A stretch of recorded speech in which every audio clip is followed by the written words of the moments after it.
అధికారంలోకి రాగానే కులగణన చాలా ఇంపార్టెంట్. అది పలు రంగాల్లో బీసీ ఎస్సీ ఎస్టీలకు తగు ప్రాధాన్యం లేదు. కులగణనతో ఈ అన్యాయాన్ని సవరిస్తాం. పేదరికం తప్ప మరో కులం లేదనే ప్రధాని మోడీ బీసీలని ఎందుకు చెప్పుకుంటున్నారు? స్వాతంత్రానికి ముందు మహిళలు దళితులకు హక్కులు లేవు. దేశాన్ని మళ్ళీ ఆ రోజులకు తీసుకెళ్లాలన్నదే బీజేపీ వ్యూహం. కాంగ్రెస్ అగ్రనేత రాహుల్ గాంధీ ధ్వజం. మోడీ మెడిసిన్ ఇక పనిచేయదు, ఎక్స్పైరీ డేట్ ముగిసింది.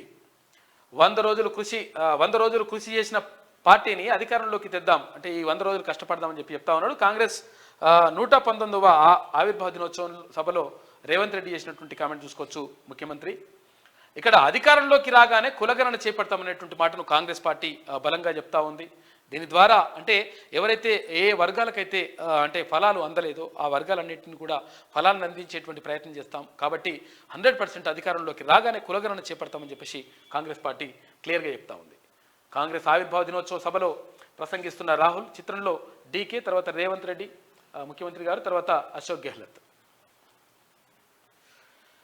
దేశంలోని పలు రంగాల్లో బీసీలు, దళితులు, గిరిజనులకు తగిన ప్రాధాన్యం లేదని, కేంద్రంలో ఇండియా కూటమి అధికారంలోకి రాగానే కులగణన నిర్వహించి ఈ అన్యాయాన్ని సరిదిద్దుతామని కాంగ్రెస్ అగ్రనేత రాహుల్ గాంధీ ప్రకటించారు. గత 10 ఏళ్లలో మోడీ ప్రభుత్వం అనుసరించిన విధానాల కారణంగా అనేక మంది పేదరికంలోకి నెట్టబేయబడ్డారని, దేశ చరిత్రలోనే ఎన్నడూ లేనంతటి స్థాయిలో నిరుద్యోగం ప్రబలుతోందని విమర్శించారు. కాంగ్రెస్ ప్రభుత్వాల హయాంలో రూపొందించిన ప్రణాళికల వల్ల రైతులు, మహిళలు, యువత, హరిత, క్షీర, ఐటీ విప్లవాలకు అక్కడ పురుడు పోషణం అని చెప్పేసి అక్కడ కాంగ్రెస్ నేతలు చెప్తా ఉన్నారు. రాహుల్ గాంధీ కూడా ప్రపంచ ఆర్థిక సదస్సుకు ముఖ్యమంత్రి రేవంత్ రెడ్డి వెళ్తా ఉన్నారు. జనవరిలో స్విట్జర్లాండ్లో సమావేశాలు. సీఎం అయ్యాక తొలిసారి విదేశాలకు రేవంత్ రాష్ట్రానికి భారీగా పెట్టుబడులే లక్ష్యంగా ఈ కార్యక్రమానికి తీసుకున్నారంట.